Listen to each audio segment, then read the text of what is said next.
Welcome to 11 Yards Podcast presented by Legit Football. This is Anthony from Legit Football. I'm producer of 30 Minutes of Football, and I'm joined here by Jaren Kawada. Jaren, how are you today? Great. Thanks to finally be on. I was supposed to be on last week's Game Picks podcast, and then I had a couple of flight delays and I wasn't able to make that, but I'm glad to finally be on. Yeah, life happens, but you always find a way. So you're here today with me. You're finally showing your face in the Legit Football world, so welcome. We're going to Thank you. cover a lot of Week 18 and then go into the wild card. We're not going to focus too much on the wild card because we're not there yet. But I do want to hear your predictions eventually. So first, I do want to bring up the week leaders. We don't have to talk about most of these guys because they're eliminated. Season's over.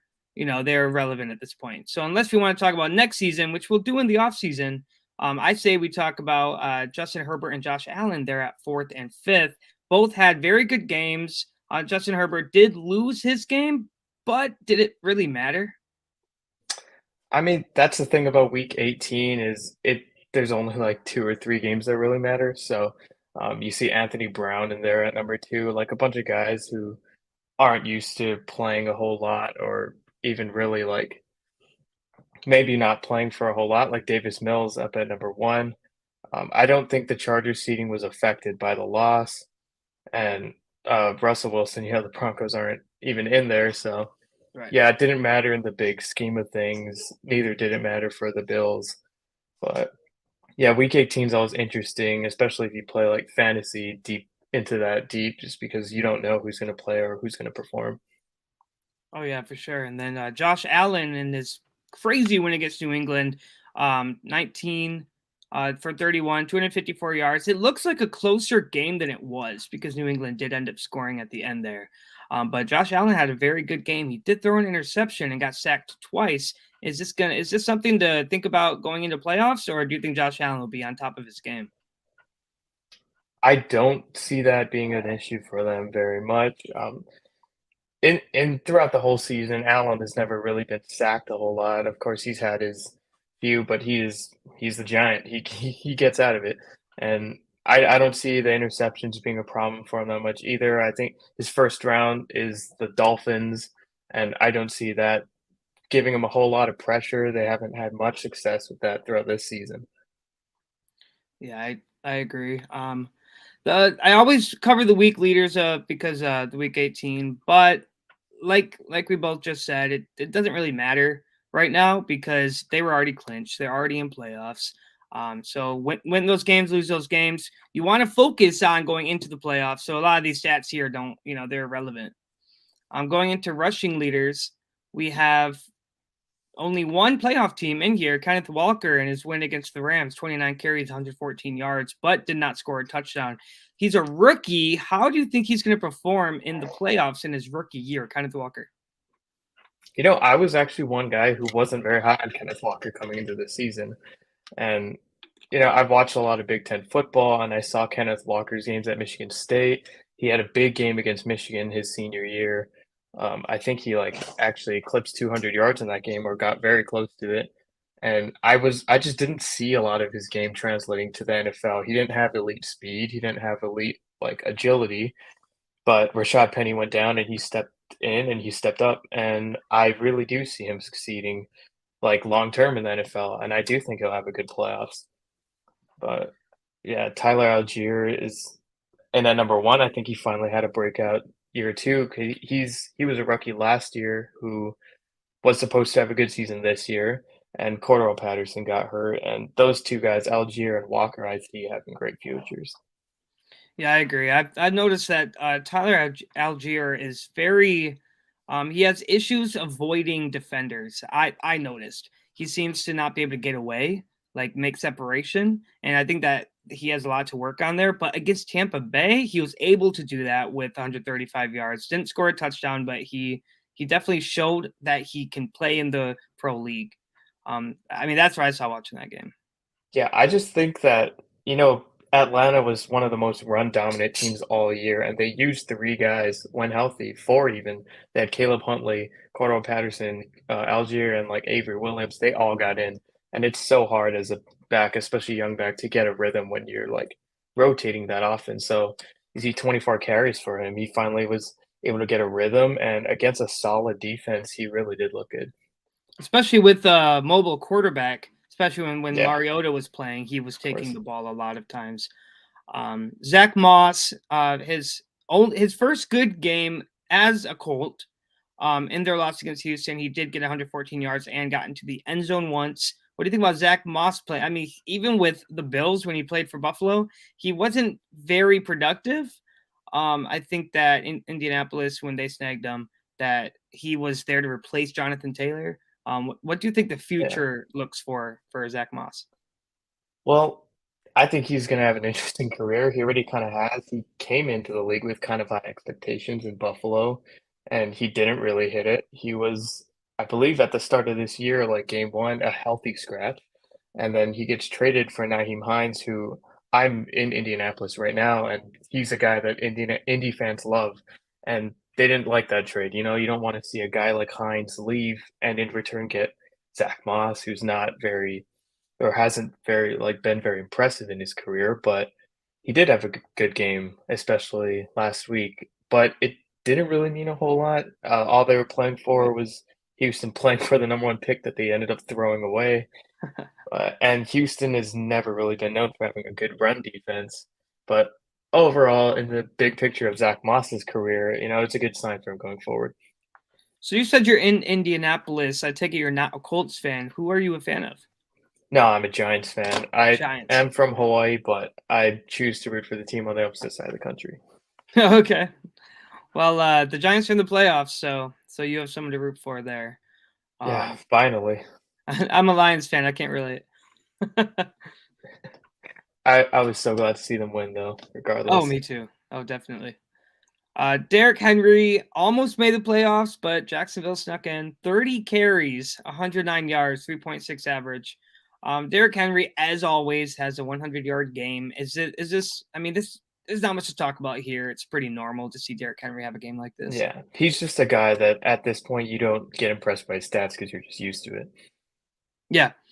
Alvin Kamara, he has been quiet all year against Carolina. He carried 23 times for 107 yards. It's one of his better games this season. What's happening to Kamara? Do you know what's going on here?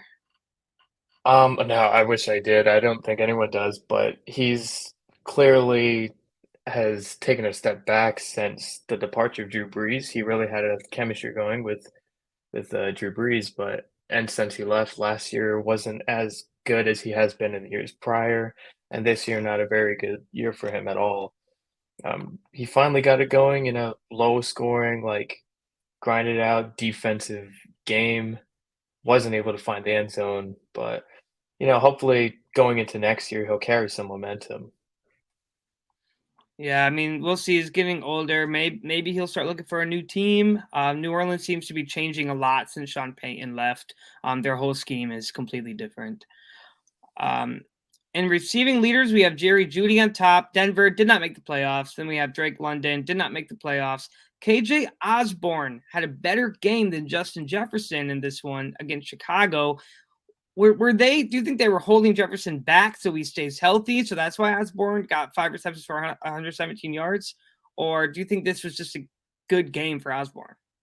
I mean, Osborne's just a guy that you seem to forget about. Like as a fan, you'll think about Jefferson, you'll think about Thielen, and then they just got Hawkinson, and then he'll have a big game, and you'll remember that, man, this guy's good. And he was left wide open in one of their very first passing plays. Just he just came out of the slot and was I believe down the left sideline and was just left wide open. And I don't know what the situation regarding Jefferson is, but maybe it was Chicago's pride trying to prevent him from getting the record that he was seeking. It worked. Yeah, but with that many weapons on offense, a guy like Osborne can shine through every once in a while and remind everyone how good he is. Yeah, I have him on my fantasy league, and he's just been kind of mediocre this year. I've kept him at wide receiver 3, so Yeah, boomer um, bust. yeah, I'm not a believer.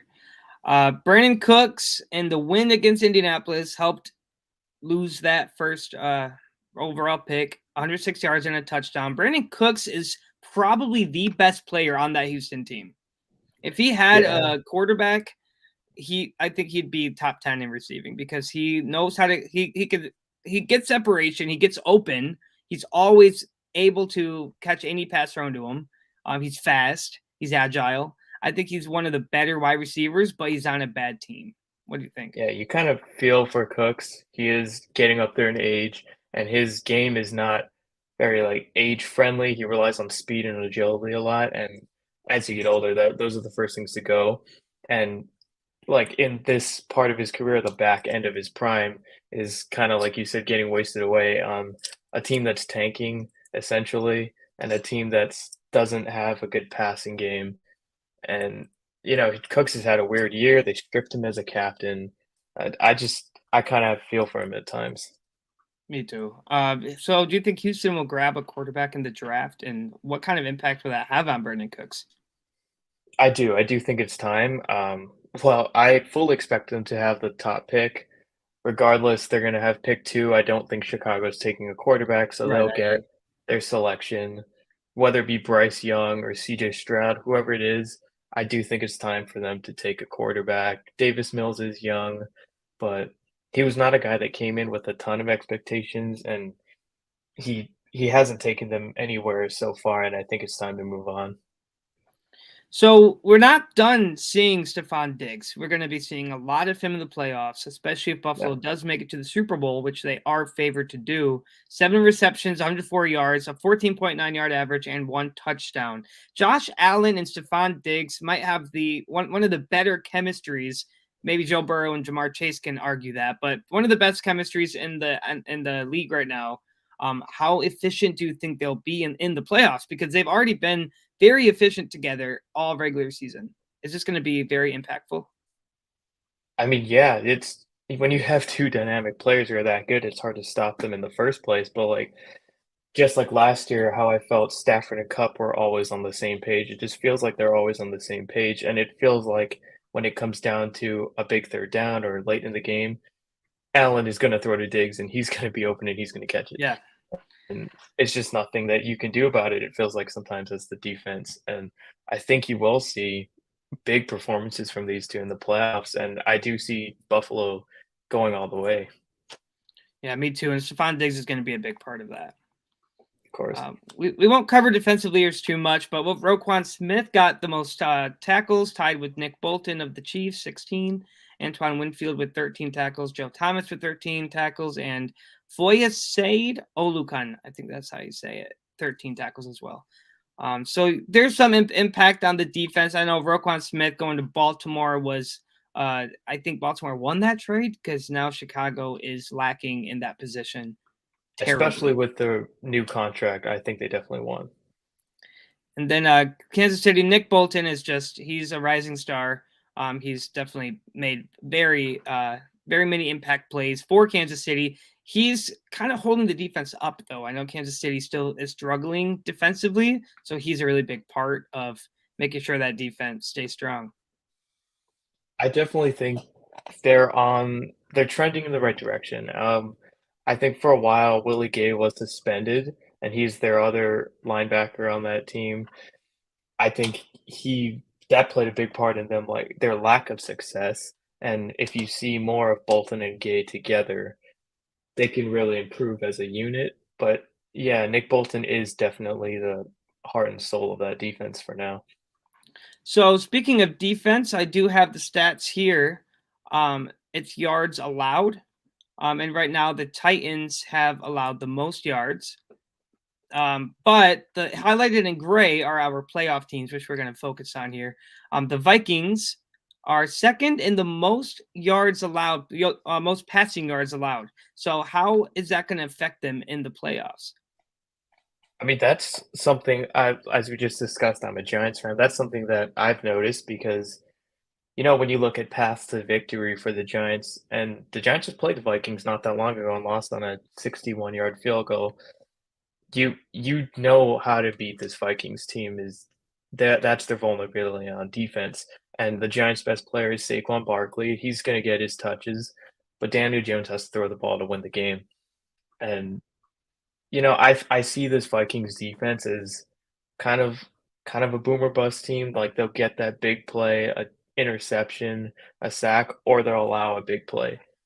And I think in terms of the first round against the Giants, you'll kind of be able to get a sense of how it's going to go early on.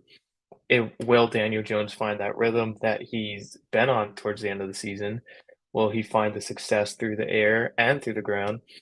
Or will the Vikings be able to hold him? Because the Giants don't have a ton of like high-powered weapons at receiver. They don't have any, Right. but if you're going to beat them, that's how you do it. So while we're in the conversation, what is your non-biased prediction on that game, Vikings and Giants? I do still think the Vikings are going to win. I think they didn't have their best performance against the Giants the first time around, and I think they'll. It wasn't that long ago. I think they'll know how to right their wrongs, and Justin Jefferson is just having a lights out season, and the Yeah. Giants at corner are awful. James Bradbury left. Adoree Jackson's been hurt, and it's just been a bunch of rookies. And Fabian Moreau, a career journeyman, is like the top corner, and they're not going to be able to stop him. I don't see that happening. I do think the Vikings move on. Well, it'll definitely be a revenge game after that first game against the Giants. So we'll see. But also in pass defense, we have the Jaguars at 4,055 yards allowed, and they're playing a Justin Herbert-led Charger team with healthy players again. So they lost a good amount of games, barely made it to playoffs because of injuries, but now everybody's healthy. So can the Jaguars stop Justin Herbert and Keenan Allen and Mike Williams at all, or are they just going to get destroyed? The Jaguars, I think, have gotten better defensively throughout the season, but that is still not something that they're going to win games on. They don't pride themselves on defense. Their passing defense is not great. I believe at the time that the Giants played them, which is week 5, I think, they were the worst, and that's what the game was coming down to, and Daniel Jones was able to beat them through the air, and I don't think the Jaguars are gonna be able to stop Justin Herbert in this one. Keenan Allen is banged up. Mike Williams, who knows what's going on with him? He's also banged up. Josh Palmer, who's actually been their top guy throughout the year, he's had a lot of success on the slot. And I like Tyson Campbell from the Jaguars at corner, but other than that, no one else has been solid. Yeah, the problem with the Jaguars secondary I see is that there's one corner that can cover the top receiver, but then that leaves everybody else wide open. Yeah, And that's how they're so easily passed against. Like when the Lions played the Jaguars, I mean, Jared Goff had a record game against them because they made it easy for him. Every time there's at least one player open, and it was it's clear as day, and he just passed it to him, and they scored multiple touchdowns against them. So that yeah, and pass a team defense, as deep as Los Angeles, that's not gonna fly. right?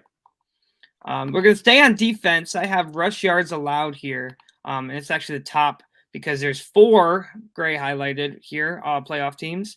The top in the top 5, the 49ers, the Ravens, the Bills, and the Bengals have allowed the least rush yards. The 49ers at first in playoff teams. No surprise there. They've allowed 11 rush touchdowns. Then the Ravens, Bills, and Bengals. So in the playoffs, how much is this going to impact their opponents if they're able to stop the run? Like the 49ers, in my opinion, have the best defense in the NFL right now. I agree. They're just on another level. No one has seemed to find success on them in a while, and their front seven is what carries them. I think it's the ability to stop the run and penetrate through the offensive line and provide pressure in the pass game. And their secondary is great too, but I think it is the front seven. And in the playoffs, it's those key moments that you think about is like how does the front seven show up? And theirs is by far the best. Yeah, definitely. And they're playing against Kenneth Walker, which we were just talking about. And I think if you're going to shut down a rookie for the 49ers defense, they're going to do it easily. It's going to be it's going to be child's play for the 49ers defense because they're so good at stopping the run. I the think that's a Raven, great first round matchup for them. yeah, and then we have the Ravens, Bills and Bengals. You know, they've been good at stopping the run, but when they're the teams that they play, I feel like they're usually passing. So I think that helps them a lot with these stats. That's why sometimes numbers aren't the way to go when we're talking about how Yeah. good teams are defensively, because they're usually passed on. Um, at as you can see, the 387 times ran on because everyone's passing against the Bills, because they do have a little bit of a weak secondary at times, especially when they had 5 defenders out at once. So that was definitely something to think about. Yeah, it's really unfortunate for them. I mean, everyone knows the DeMar Hamlin thing with the Bills, but the fact that, he wasn't even their starter. He was Yeah. one of their stronger players, but he's the replacement for Micah Hyde, and now he's out. So it's just been a scramble for them all year. The Ravens too. They've just struggled with injuries all year in the secondary, and you hope for the best for them in the playoffs. But yeah, that's what you said. The numbers aren't always accurate. Yeah. So going into offense, I have here the final top passing per team. So these are the team pass yards, not player. So the Chiefs are number 1, no surprise there. The Vikings are number 2, and then the Chargers, Dolphins, and the Buccaneers. Is there anything that sticks out to you on this stat sheet here? Nothing that sticks out with the way that the season has gone, but the Vikings and Dolphins, I mean, massive improvements from last year's numbers, and the implement of their new offenses has just been so successful for them all year. But of course, the Dolphins, you can't take too much from that with Tua out in the playoffs now, and Skylar Thompson is going to be in.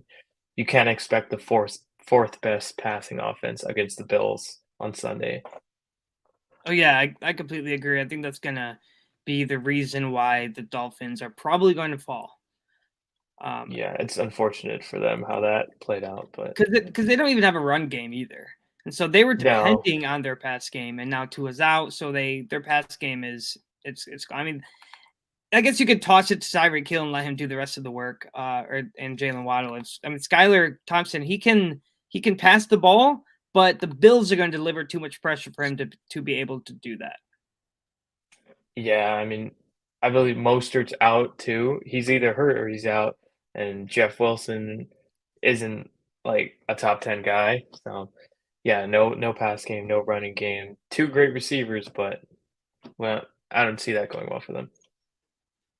So here are our passing leaders. Patrick Mahomes led the league in passing all season, and he finishes the season first place in passing. Is this a MVP candidate? 41 touchdowns, 5,250 yards. What do you think about Patrick Mahomes being MVP for all of these numbers he's been putting up? In my opinion, yes. I think he's been the best player in football this past year. I mean, of course, there's the whole quarterback bias, but I don't think there has been anyone better than Patrick Mahomes this year. But I do think Jalen Hurts is winning it. I think the whole Eagles having the best record thing and Jalen Hurts just breaking out just caught everyone's eye. I think Hurts wins it, but I do think Mahomes should have gotten it or should get it. Okay. Yeah, I'll have to agree with you there. Justin Herbert, even with his receivers when they were hurt, he was able to put up numbers. He's second place this year. So 25 touchdowns, and Mahomes has 41. So you can see like the difference in these two guys in the same division. Mahomes almost hit the record, the pass record. I have it right here. He was 227 yards away from beating Peyton Manning's single season passing record, which was doable after they added that extra week. And so adding that extra week made it easier for players to. He didn't do it. He was very close, probably one game away. So he just needed one more game and he could have gotten it. But I have it right here. Maybe next year. Yeah, you got to think he's going to get it at some point, especially with the extra game. I do think, the extra game for these teams now does kind of skew those records a bit. Like we just saw Jamal Williams break Barry Sanders' Lions rushing record against the Packers. It's but they do have an extra week, so I think a lot of these records will be broken, but Mahomes should definitely eclipse it at some point. So real quick, I want to go over the rushing yards a little bit.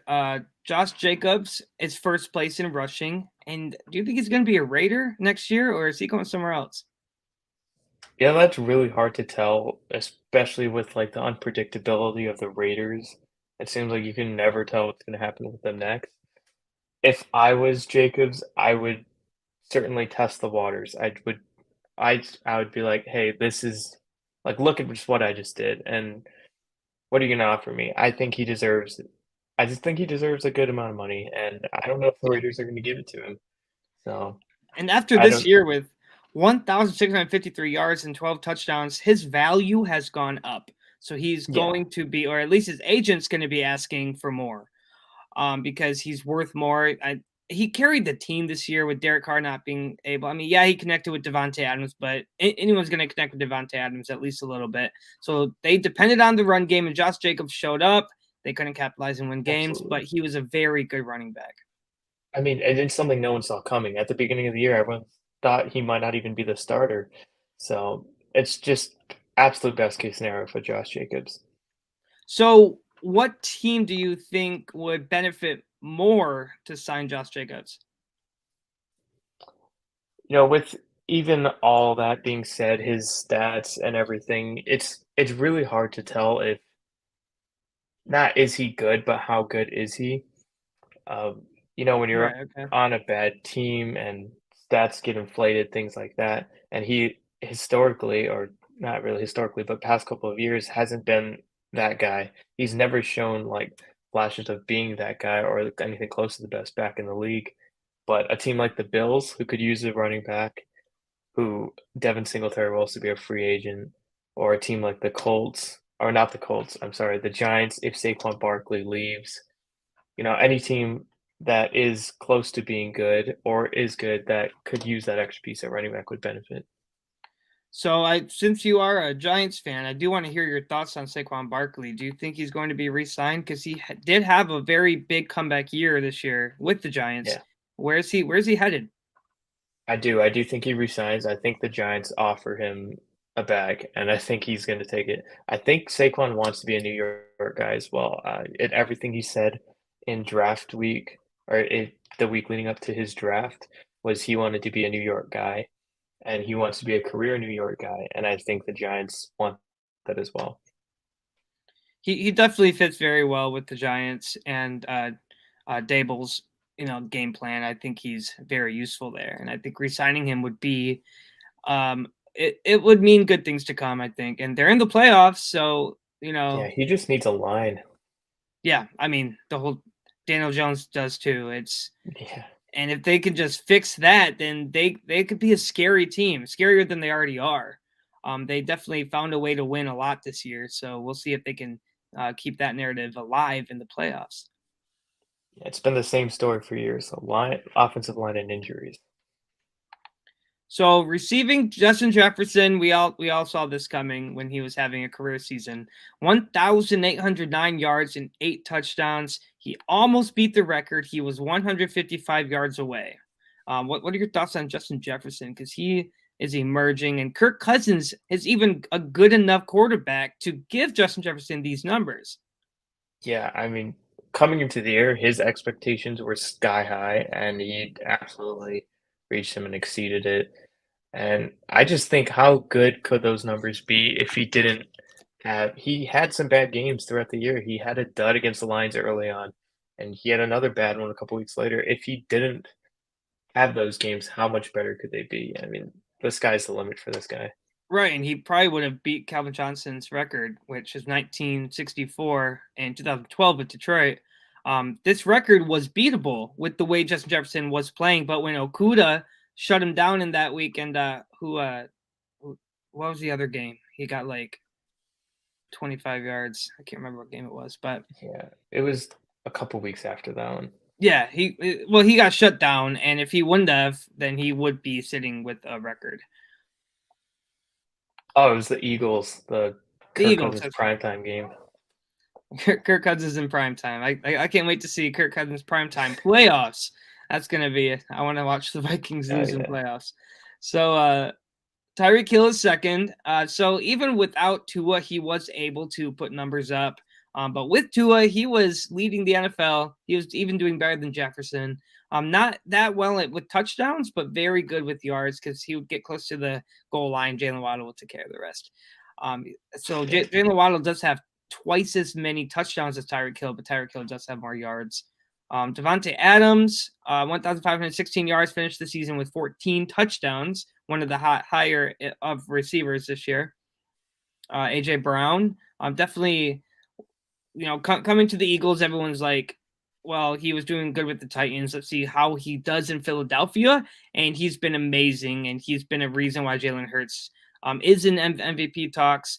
88 receptions, which is the lowest of the top 10 receivers, and he's fourth place. That's impressive. He's able to his run after catch is incredible. Even he pushes defenders off of him, and he's a very good receiver. I think AJ Brown's Yeah, gonna. he made that team elite. Oh, for sure, and he's very young, and he's gonna be doing that for a long time in Philadelphia. So we're gonna see four of these guys in playoffs. So we'll see how good the receiving game is when this goes down. So here's the playoff bracket. I know we've all seen it, but just to put it, I like looking at it. Everything's coming together. We see what the playoffs are going to look like. I like to look at it and see, like, all right, so if can the Jaguars beat the Chargers? Could the Dolphins upset the Bills?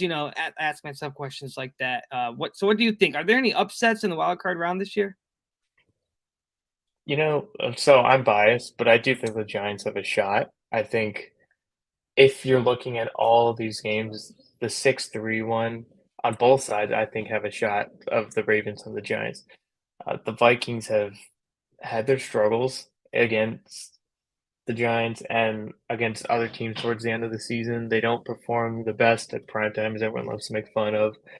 And that's not primetime game, it's the 4:30 Eastern game, but Right. it it does it does make me believe that there's a chance. And on the other side, the Ravens playing the Bengals, if Lamar Jackson plays, I think they have a great chance. The Bengals have historically done well against the Ravens with this Yeah. team, the Burrow and Jackson matchup.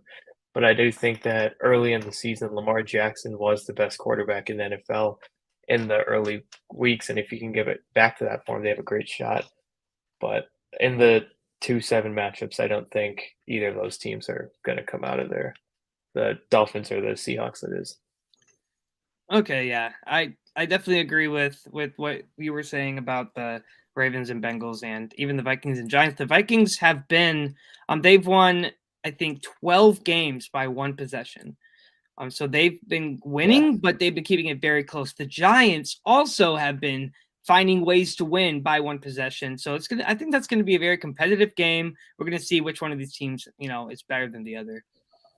So real quick, it's because the Buccaneers and Cowboys game is very intriguing.